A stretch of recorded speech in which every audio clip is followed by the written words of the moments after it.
I still remember it. There was an old man there coming every day to supply our school with milk. And probably he had heard of me, and one day he asked me, where are you coming from, Persia? I said, Persia. Oh, he said, oh, I know, it's in America. When I was in America in 1964, almost nobody knew where Iran was. And they would ask me questions like, you know, how did you get here? And I would say, I came with plane, of course. And they look as if they don't believe it. They couldn't believe, you know, we had planes. So after a while, I started saying, you know, I came with flying carpet. I came on a flying carpet. And they look as if they really believed it.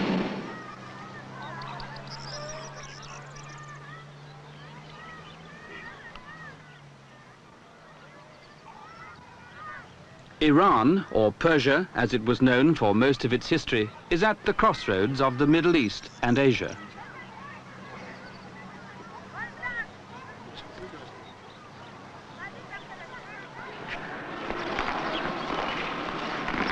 In the so-called free world, the image of Iran is of a land where oppression rules.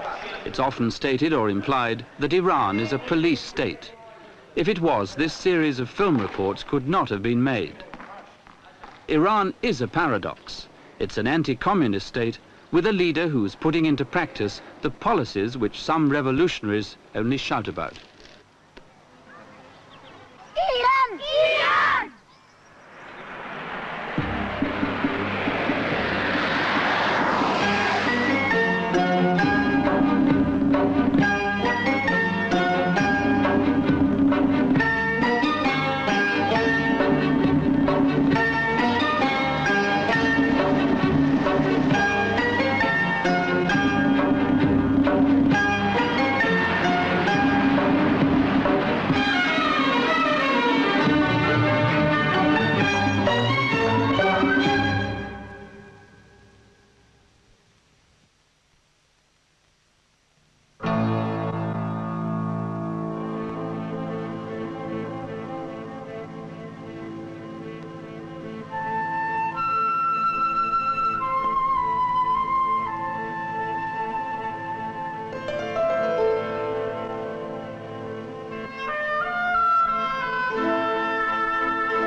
Persia was the first world power.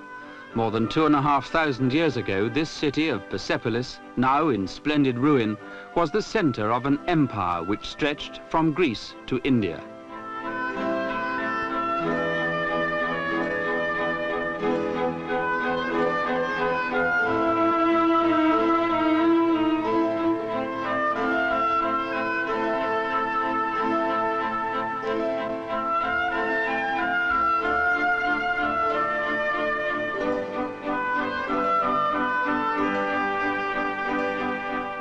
According to history, it's likely the Persians would have expanded still further and become the first supreme power in southeastern Europe if the Greeks of the mainland had not stopped them.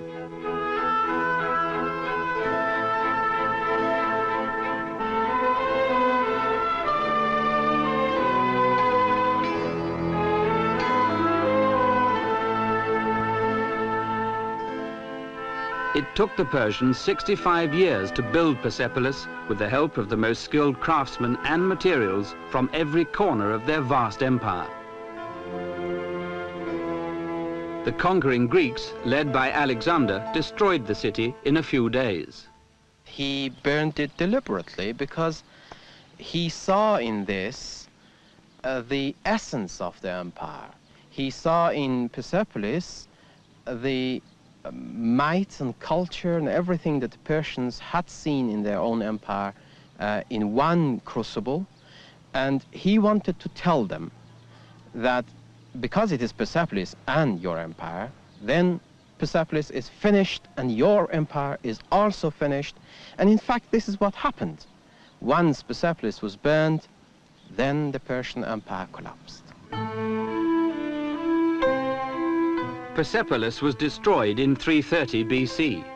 From that time till recently, and apart from brief periods of cultural and artistic achievement, the Persians were finished.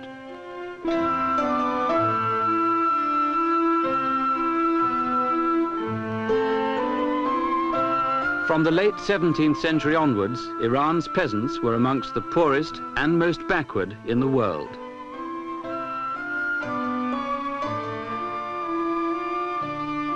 The peasants had no human or legal rights of any kind. They were exploited without mercy, from within by the landlords and Iran's ruling elite, and from without by foreign powers, mostly Russia and Britain.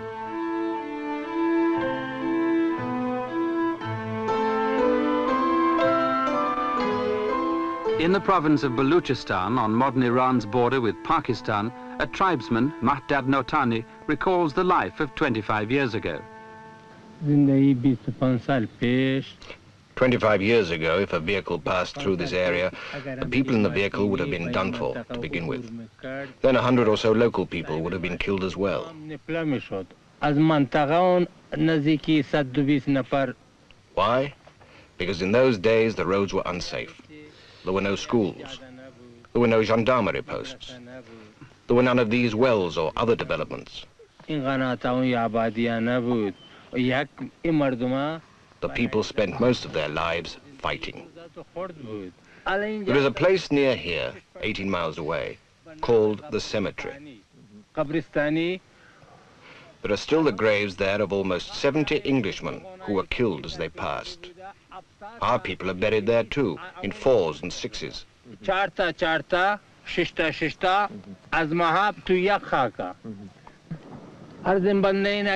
The cause of the killing in the cemetery I told you about was our own territory, our land and water.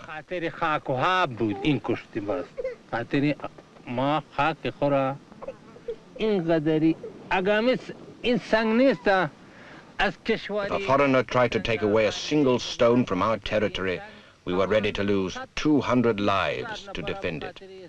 That was why the killing at the cemetery happened. If there was water, we would last without bread for 30 days. We would eat raw meat, camel meat, mutton, beef, even with no salt or fire. We would roast it in the sun. If we put a piece of meat on the rock this morning, it would be cooked by now. We could fight an enemy for 30 days on that. Did many of his friends used to die because they were hungry, or the children, did they die? خیلی از بچه‌ها می‌مردن، خود مردا اینا می‌مردن. Yes, yes. In those days there were no doctors or hygiene care for children. No doctor came this way. The people just died. دکتر اینجا گذر نمی‌کرد، نپله می‌شد. Our life before, about 10 years ago, we could hardly live at all. The Baluchis and the gendarmes were the worst of all. If we saw a soldier, we used to run away and hide. But for the last 10 years or so, so far as I can remember, as a result of the will of God and the grace of His Majesty, we have lived in much more comfort. Even if we have nothing else, we have security. Did they have enough to eat 10 and 15 years ago, and what did they eat? Food? In those days we ate dates. They were brought from Jiroft. Every 3 or 4 days we had flour made of millet or barley. We ate them with animal grasses. Did some of their people used to die because they didn't have enough food in those bad old days? Yes. Girls and boys of 2 or 3 were fed on those grasses. One saw water coming out of their mouths, and they died. There can be few occasions in all of history when the inheritors of an ancient civilization were so thoroughly humiliated by wave after wave of invading forces. Each occupying power left its mark, a scar. But one thing the Persians never surrendered was their pride in what had been achieved in times past. The man who was to begin the process of renewal was born here in 1878, the village of Elasht in the mountains which slope down to Iran's border with Russia.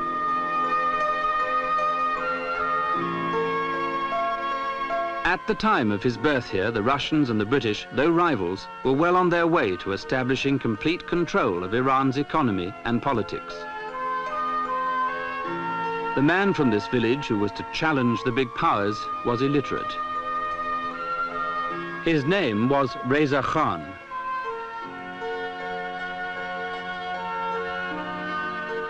Reza Khan refused to tolerate fools and liars. When in later years high officials sought to influence him by flattery, he would explode with anger. "Don't be a bloody fool," he would say. "I'm the son of a peasant." The spark which set ablaze the smouldering fire of Iranian nationalism was Britain's decision in 1919 to convert Iran into a vassal state. Reza Khan led Iran's nationalists in a successful coup against the government of Ahmed Shah, the last of the Qajar kings. They'd had enough of Ahmed Shah's continuing capitulation to foreigners.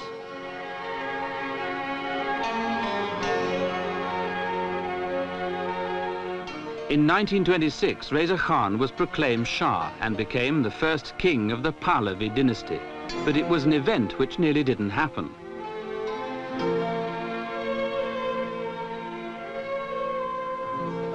Reza Khan wanted Iran to become a republic with himself as president. He was eventually persuaded that Iran's traditions demanded a restoration of the monarchy.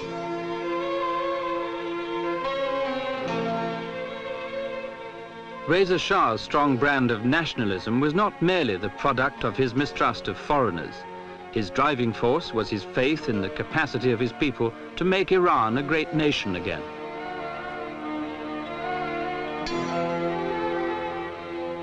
His first showdown with the bullying big powers came in 1931. Even then, the subject of confrontation was oil. For hundreds of years, some Iranian peasants had been using the stuff to make fuel cakes for their fires. In 1901, the Qajar king awarded to an Australian prospector the exclusive exploration and exploitation rights throughout Iran for a period of 60 years. This key to Iran's future was virtually given away.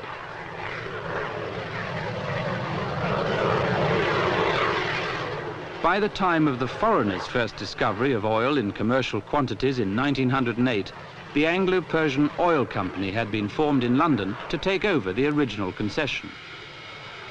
When the company refused to improve the terms of the concession, Reza Shah cancelled the contract. The dispute went to the League of Nations, and Reza Shah won. But his victory led to increasing bitterness between Britain and Iran, which eventually cost Reza Shah his throne.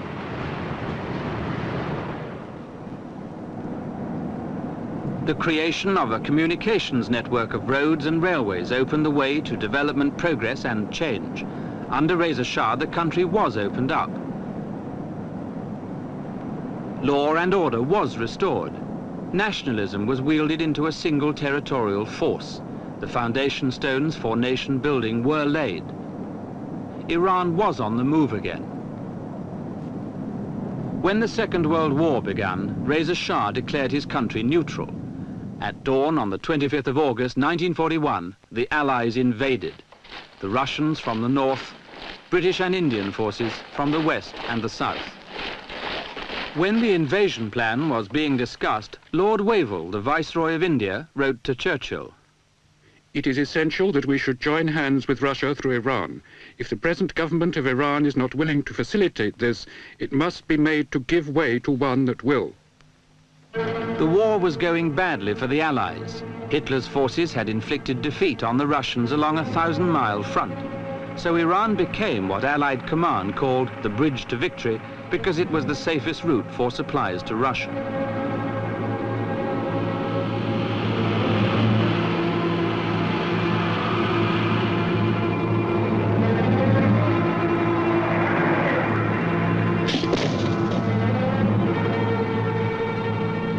Why the Allies resorted to invasion is still much debated.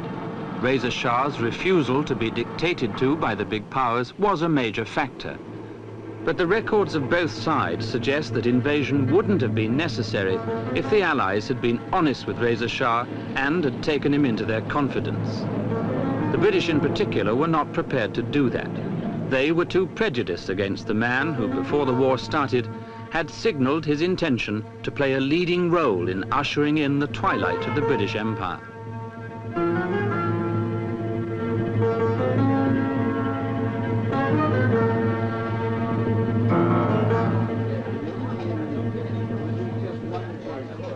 Three weeks after the invasion, broken and humiliated, Reza Shah abdicated. Crown Prince Mohammed Reza, the present Shah, took over. The old man was exiled. He died in South Africa in 1944. The loss felt by most Iranians at the moment of abdication was even more profound when Reza Shah's body was eventually returned to Iran for a state funeral. One said, "I felt as if the ground on which I stood had been taken from under me. The feeling of security given by knowing that Reza Shah was in his palace, looking after his nation, suddenly disappeared."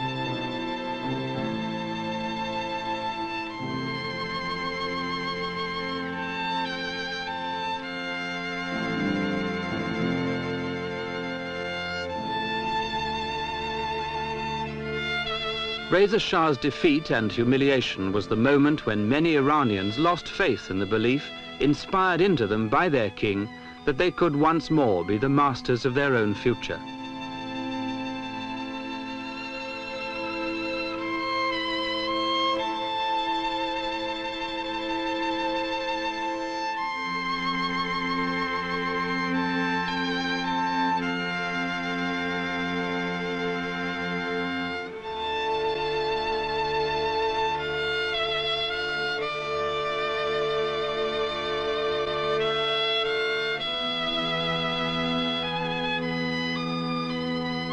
After the long journey home from South Africa, Reza Shah's body was laid to rest in Tehran.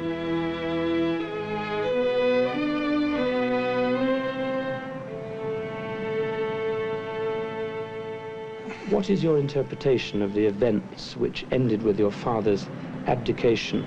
Do you think, perhaps with hindsight, that he might have been a bit stubborn and refused to compromise and to some extent brought the trouble on himself? Or do you think the Allies were determined to force him to go? No, they were determined, no doubt. I was living every minute of those days. And I remember we sending messages to the Western countries that what do you want? We know that you are cooking up something. A reply never came. They wanted to get rid of somebody who was independent and who have eventually asked some price for the Allies to take advantage of all our lines of communication, our roads, our railroads. Do you know that during the war, 11 million tons of goods were transported through this country from the Western world to the Soviet Union? So they didn't want him to be around. What was it, do you think, that they objected to, that he was beginning to make Iran independent, beginning to strike out for independence? Sure.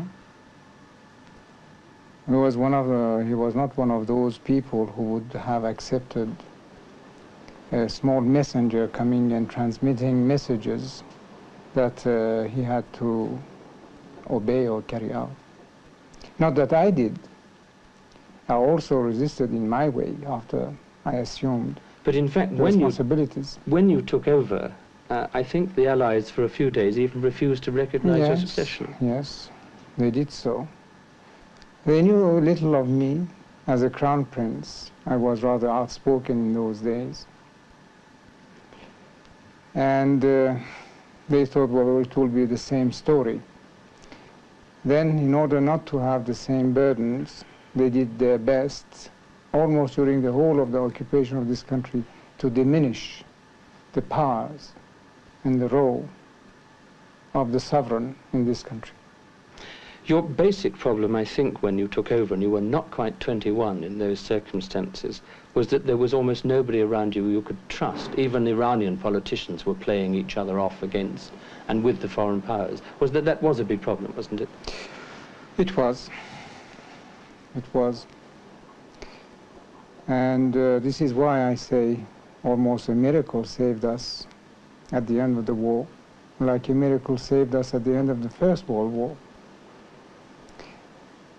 This is why I'm so determinedly set on having some deep-rooted organization which will be the expression of the real people, not just the expression of a few rotten politicians. From the moment the Crown Prince became Shah at the age of 21, he was engaged in a long and bitter struggle with corrupt and self-seeking politicians from the country's ruling elite. But the young Shah's first priority was to develop a new foreign policy.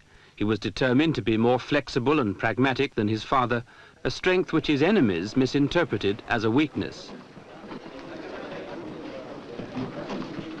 By the time of the Tehran Conference in November 1943, the young Shah had forged a working relationship with Roosevelt, Churchill and Stalin. The British and the Russians had earlier promised to withdraw their forces from Iran within 6 months of the war's end. But Stalin continued the occupation and promoted a rebellion in the north. Eventually, the Shah refused to be intimidated by Stalin and sent his troops north to put down the rebellion. And with the help of international pressures, the Shah forced the Russians out. After this success for the Shah's new foreign policy, Iran's parliament met in a new mood of confidence. But the removal of the direct Russian threat only intensified Iranian bitterness towards Britain. In the years of street demonstrations, mob violence and assassinations which followed, the British, like the Russians, worked behind the scenes to exploit every dissident element for their own ends. The Communist Party, the Tudor, took the frontline role in demonstrations against the Shah. For a time, British oil interests actively encouraged the Communists. The violence of these years included the first attempt on the Shah's life.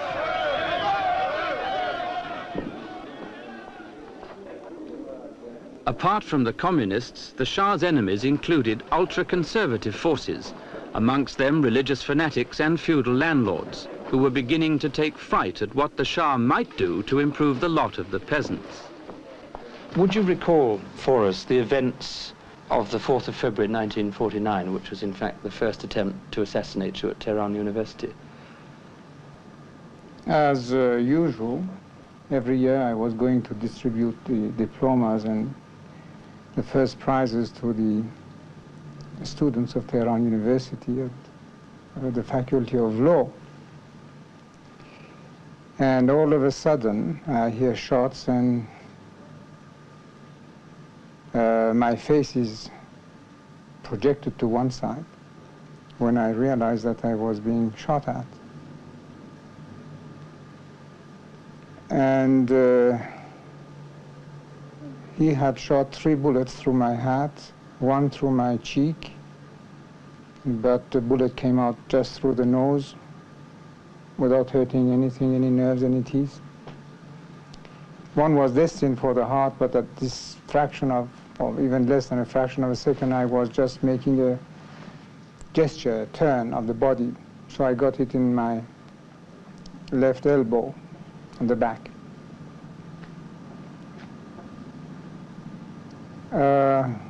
The man was killed because he was trying to escape.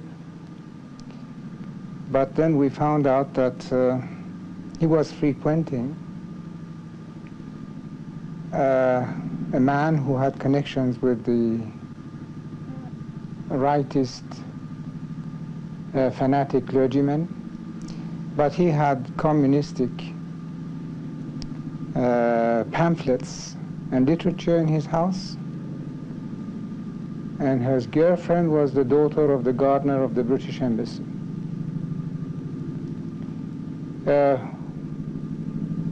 I can't say for sure what he was, but anyway, this is what we found out. For the next 4 years, the Shah became a prisoner of events. The man who controlled those events was Iran's Prime Minister of the period, Dr. Mohammad Mossadegh. Mossadegh became the popular hero of Iran because he told the people what they most wanted to hear. the arrogant foreigners could be humbled and made to pay much more for Iran's oil.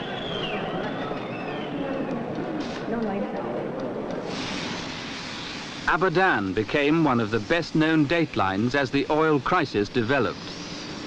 When Britain refused to pay a penny more for oil, Iran nationalized. The British replied with an economic and diplomatic offensive aimed at the economic strangulation of Iran. When Mossadegh couldn't deliver what he'd promised, he denounced the need for a settlement and plunged Iran further along the road to bankruptcy. The explosive anti-British mood continued to support Mossadegh's policy of no compromise, which the Shah opposed. But when Mossadegh showed his intention to eliminate the Pahlavi dynasty, he overplayed his hand. His broad-based support began to evaporate. At the final showdown in August 1953, his support was coming mainly from the communists. He had become their prisoner. Obviously, the communists were 100% behind him because they knew that they could topple him in no time. In matter of fact, when he was thrown out by the revolution of the people, and when we occupied the two-day headquarters and from some of the officers belonging to the party, we found out that they planned to overthrow him 2 weeks after my departure. So if he had beaten you, he would have been overthrown 2 weeks later, not more. And in that case, Iran would have been in danger of becoming a communist state? Another republic, yes. Under Mossadegh, the number of communist officers in Iran's armed forces rose from 100 to 600 in less than a year, and a soldier of the Imperial Guard was involved in a later attempt on the Shah's life. You finally gave a decree for Mossadegh's arrest, and he reacted by proclaiming the coup. But you left the country for Baghdad, where you were very nearly arrested, I think, by your own ambassador. Did you think it a gamble at the time? Did you think you might not be coming back? Well, you think of everything, obviously. But my going was prepared. It was planned. That if my firman or my orders were not obeyed and carried out immediately, next move would be my departure. According to most Western accounts of the final struggle between you and Mossadegh, the CIA played a big role in restoring you to power. Precisely what role did the CIA play in that? Well, the CIA, like your people, like all the Western countries of the world, they were just trembling at seeing the rule of Mossadegh continuing. Some of the people involved from the CIA have already spoken, and they might elucidate this even more. CIA spent not more than $70,000 in this country during those days. If you can stage a coup with $70,000, then you can rule the whole world with just a couple of millions. So you're saying they exaggerate, and Western accounts exaggerate? Well, to that extent, you can draw your own conclusions. What can you do with $70,000? Whatever the precise truth about the Shah's return to Iran in triumph after Mossadegh's defeat, one thing is for sure. Those who rose up in support of the monarch wouldn't have charged Mossadegh's machine guns with their bare hands for a fistful of dollars. The Shah had on occasions to appear as a nationalist prepared to compromise because he was determined to avoid his father's mistake of pushing the big powers too far, too fast.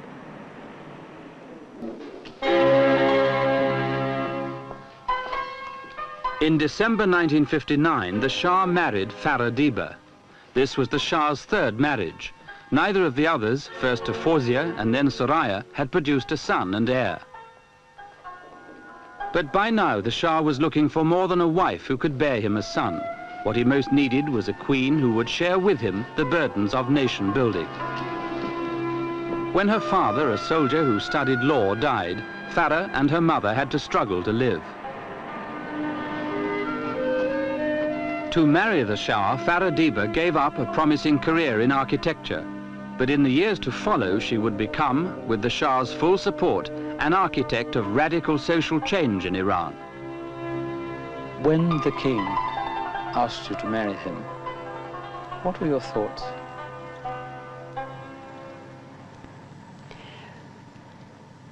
Well, you know, I had always loved the king as the king to my country. Without question, he was my king, and I loved him. And I admired him, and I respected him. And of course, when he asked me to marry him, you know, it's difficult to change suddenly from the love of a citizen to his king, from between a man and a woman.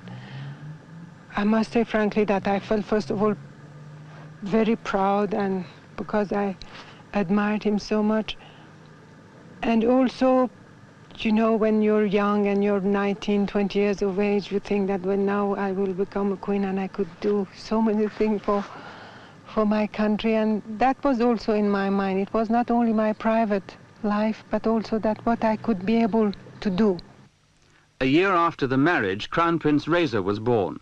With the continuation of the dynasty now assured, barring accidents, the Shah had an added incentive for pushing ahead with his plans for reform. In January 1962, you persuaded the cabinet to accept the land reform bill, but Parliament refused consistently to pass it. Why was that? Well, Parliament were mostly belonging to the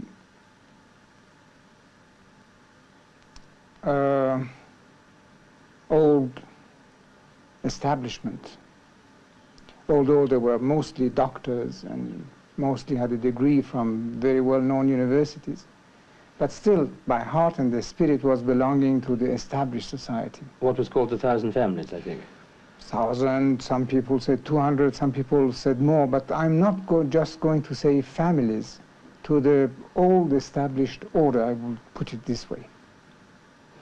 When they continued to resist your demand for change, did you think that you were again taking a risk?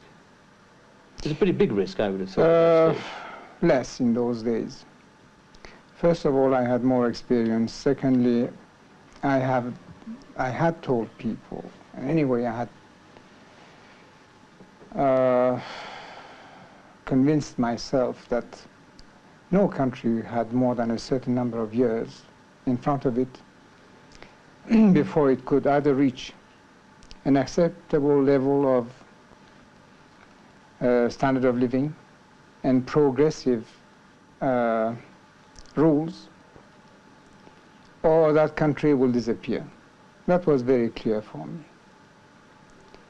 And events are showing that probably I was right.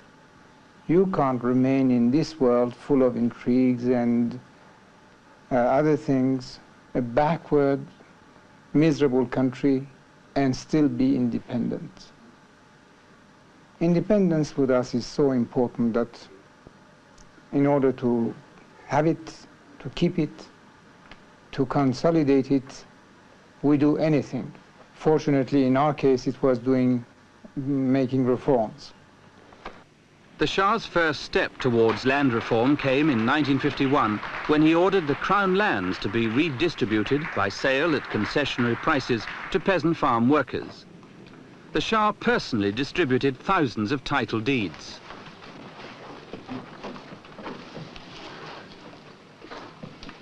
The new land-owning peasants were given 25 years to pay for the land. The funds so received were ploughed back into providing supporting services for the farmers.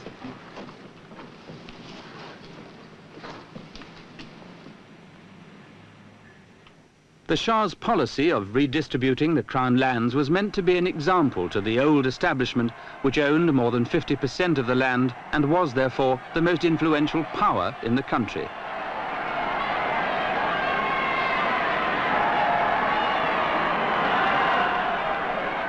The Shah's battle with the feudal landowners and their allies of the extreme right and left was long and bloody and included another attempt on his life.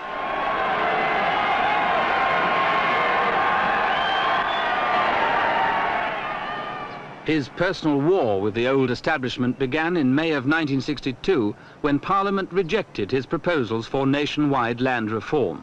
At the time, Parliament was controlled by the landowners and an assortment of corrupt politicians. The Shah went over the heads of the politicians and appealed directly to the people for support for his reform program. At a special congress in Tehran, attended by 4,000 peasant delegates from all over the country, he made this commitment. I cannot remain a neutral onlooker in the struggle against the forces of evil, but have taken up the banner myself. So that no power can reinstate the regime of slavery in the villages and plunder the nation's wealth for the benefit of a minority, I have decided to refer these reforms to a referendum.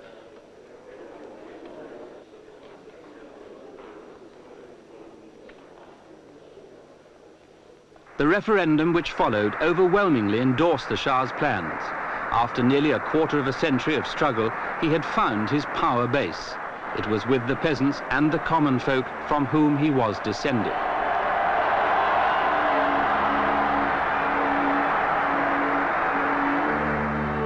But to this day, the war against poverty and injustice which the Shah launched at the Peasant Congress has not been finally won.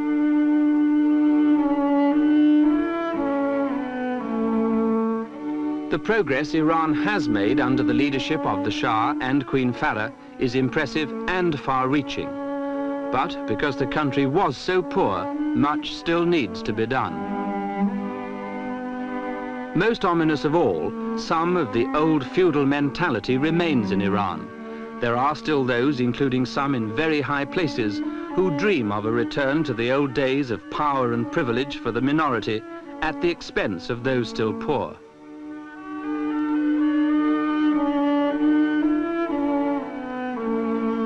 When the Shah launched his ambitious program of land reform, he said, "What we have started is not a reform limited to land, but something that will change Iranian society."